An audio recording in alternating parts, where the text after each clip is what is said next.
Bonsoir. Vous allez bien, je crois. Je ne vous pose pas la question. Parce que vous avez l'air d'aller tous bien. C'est normal, c'est normal. En fait, c'est vrai, quand Mélanie m'a dit « Mon père, vous feriez bien un petit enseignement », j'ai dit sur quel thème, et puis ça m'est venu comme ça. Peut-on se passer de l'amour de Marie? Mais je n'étais pas satisfait. Alors pendant la messe, tout a changé. Et donc, vous savez quel est le thème de ce week-end? Je vais vous le dire. Je mets mes lunettes. Soyez bâtisseurs de paix et porteurs de la joie du ressuscité. Amen. Alors je me suis dit que pendant cette veillée mariale aujourd'hui, évidemment la Gospa a beaucoup de cadeaux à nous donner aujourd'hui. Et il ne serait pas du tout étonnant qu'elle veuille nous communiquer sa joie à elle. Alors, pour passer une bonne soirée et une bonne vie chrétienne, remplie de la joie du ressuscité et de la joie de l'Esprit Saint, de la joie tout court, un des fruits de l'Esprit Saint, vous imaginez, frères et sœurs, qu'un chrétien triste, ça ne va pas du tout. Hein? Vous ne me voyez pas là. Pourquoi? Parce que la joie, elle est inhérente à notre vie chrétienne. Alors, Marie, s'il te plaît, dis-nous ce soir, qu'est-ce que c'est que la joie? Qu'est-ce que c'est que ta joie? Parce que, pour prendre une phrase de la petite Thérèse, tout ce qui est à la mère appartient à l'enfant. Alors, si elle, Marie, est tout le temps dans la joie, pourquoi pas nous? Alors vous allez me dire, bah ouais, mais elle est immaculée, c'est trop facile. Eh bien, figurez-vous que la joie se découvre, que la joie s'apprend, que la joie dépend de plein de choses différentes. Marie, certes, elle est tout le temps dans la joie. Il y a différentes couleurs de la joie. Il y a la joie des mystères joyeux, la joie des mystères lumineux, il y a même la joie des mystères douloureux. Et oui, il y a des joies cachées dans la passion et dans la croix de Jésus.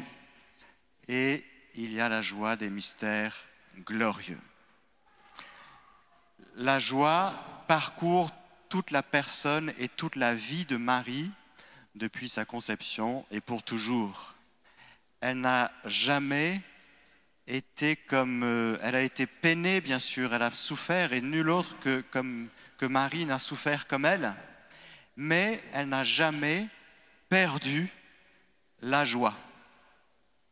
Nous, on la perd un peu de temps en temps, non? Oui, vous êtes comme moi? Vous la perdez de temps en temps?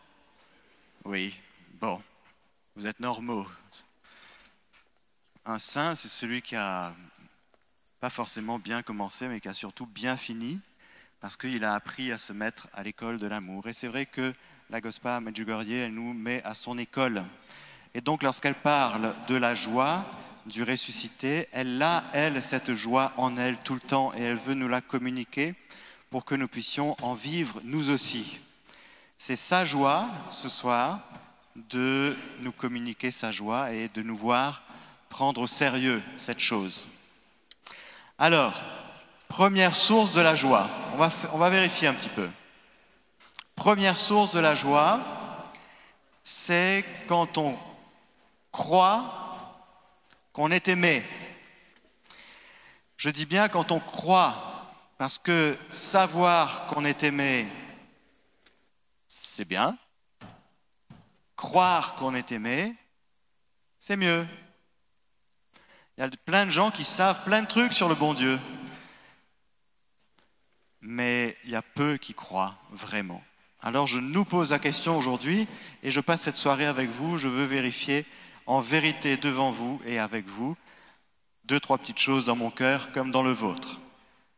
Est-ce que tu crois que tu es aimé? Oui. Est-ce que tu crois à 100% que tu es aimé? Oui. Est-ce que tu crois à 100% que tu es aimé à la folie? Bon, tout le monde n'a pas répondu oui. Ce qui montre que, à ce niveau-là, il y a encore un petit chemin à parcourir. C'est-à-dire, il y a des actes à poser, frères et sœurs. Tant qu'on aimerait bien que Dieu nous aime, on n'y est pas. Tu n'es pas loin du royaume, mais tu n'y es pas. Parce que dans le royaume, il n'y a que des tout petits. Et les tout petits, ils croient qu'ils sont aimés. Point. Alors, croire qu'on est aimé. Comme dit Saint Jean, nous avons reconnu l'amour que Dieu a pour nous et nous y avons cru. Le disciple que Jésus aimait, c'est celui qui a cru à l'amour. Et une des causes de nos pertes de la joie, ou plus précisément, on peut perdre la joie parce que le démon, il arrive, lui, il rôde, et c'est un voleur, il dérobe. Et une de ses tactiques, c'est de nous faire croire que nous ne sommes pas aimés, que nous ne sommes pas aimables, qu'il faudrait changer tellement de choses pour qu'un jour, peut-être, on ait un petit peu d'amour. C'est l'inverse. Si tu crois aujourd'hui et maintenant et à chaque seconde de ta vie que tu es aimé à la folie, tu vas voir que ce que tu as, tu auras encore. Et ce que tu n'as pas, il te sera enlevé, même ce que tu crois t'avoir. C'est-à-dire que si tu ne crois pas que tu es aimé, tu vas vivre en non aimable. Tu vas faire fuir les gens parce que tu vas te balader comme ça. Ne m'aimez pas, je ne suis pas aimable. Je ne crois pas que je suis aimé. Je suis trop machin, je ne suis pas assez ceci, j'ai un sale caractère, j'ai des parents ceci, des grands-parents, tout ça. Hein? Si tu crois que tu es aimé, ça va sortir à travers tes yeux. Tu vas attirer des gens. Pas pour qu'ils te mettent la main dessus, mais tu seras juste attirant, attirante. Pourquoi? Parce que tu seras dans la foi en l'amour. Voilà une des premières sources de la joie, c'est la foi en l'amour. Alors aujourd'hui, on prend cette résolution, d'accord? Nous tous, à partir d'aujourd'hui, dès qu'il y a une tentation qui traîne, disant non, je ne suis pas aimé, je ne suis pas aimable, je ne suis pas sûr d'être aimé, enfin, de temps en temps oui, mais pas tout le temps. Hein? Ça, on coupe. On coupe tout de suite, frères et sœurs. Il faut vivre avec une paire de ciseaux, vous savez. De temps en temps. Hein. Tchac. Voilà. Et je repose un acte de foi. Je suis aimé. Mais tu as péché. Est-ce que tu restes aimé quand tu pêches? Je vous pose la question. Oui? Alors? Quand tu fais du mal, tu restes aimé? Oui. Ah, non. Ah ben voilà, c'est ça la grande merveille. Croire en la miséricorde de Dieu. Jésus, Dieu nous aime d'un amour miséricordieux.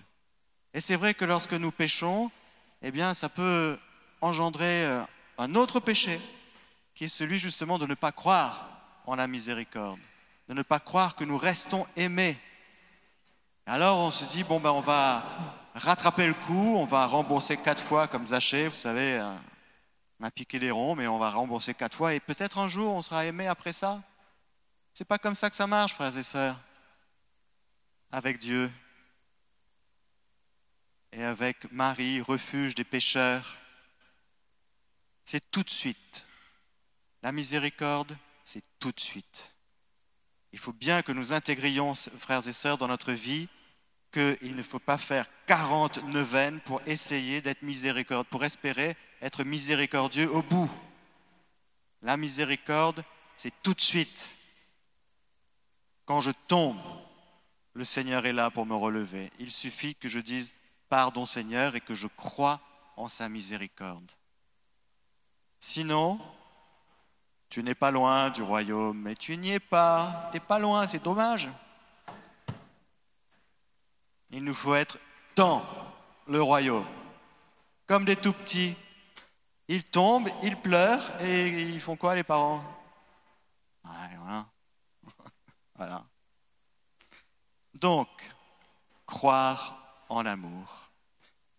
C'est la source, la première source de la joie, frères et sœurs.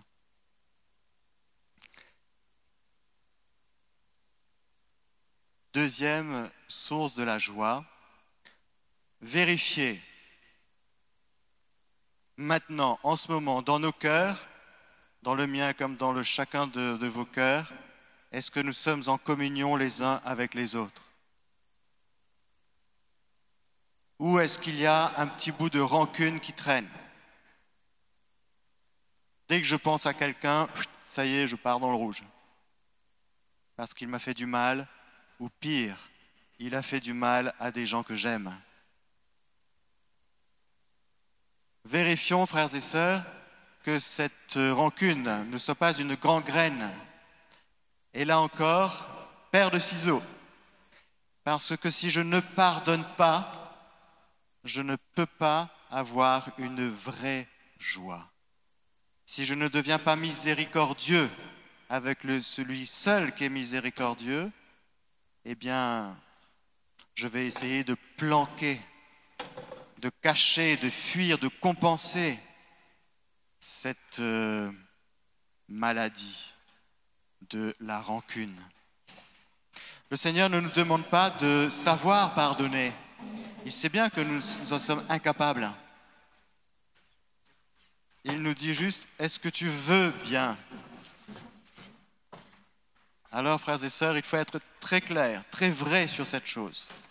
Le Seigneur est tout-puissant, il est miséricordieux, il sait que nous sommes blessés, il sait que nous sommes griffés, crucifiés. Et le drame avec nous, c'est que comme nous ne sommes pas saints et immaculés comme Jésus et Marie, c'est que dès qu'on est blessé, on se referme comme une huître. Et on dit, c'est bon, l'amour, ça fait mal, hein? Et puis, j'ai plus envie. Ouais, j'ai essayé. Une fois, deux fois. Tu as eu combien de maris samaritaines, dis-moi? 5? Et celui avec qui tu vis n'est pas ton mari, on est d'accord? Parce qu'il te faut un 7e. C'est moi. Jésus arrive en 7e. C'est la plénitude. Tant que Jésus n'est pas miséricordieux à travers notre cœur blessé, eh bien notre joie sera intermittente. Quand on ne pense pas à ceux qui nous ont blessés, ça va.